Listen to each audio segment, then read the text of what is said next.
రావు గారు రిటైర్ అయ్యారు. పెద్ద మొత్తంలో రిటైర్మెంట్ అమౌంట్ 20 లక్షలు వచ్చింది. తను తన భార్య జాయింట్ అకౌంట్లో ఉంచి ఆమెకి ఏటీఎం పిన్ కార్డ్ కూడా చెప్పారు.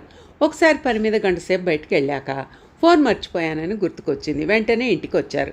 సోఫాలో పడి ఉన్న ఫోన్ చూసి కుదుటపడ్డాడు. ఫోన్ వచ్చిందా అని భార్యని అడిగి, అవునండి, బ్యాంకు నుంచి ఫోన్ వచ్చింది, జాయింట్ అకౌంట్ సమాచారాన్ని అప్డేట్ చేయమని. రావు గారికి చెమటలు పట్టి సోఫాలో కూలబడ్డాడు. భయాందోళనతో ఓటీపీ ఇచ్చావా అని అడిగాడు.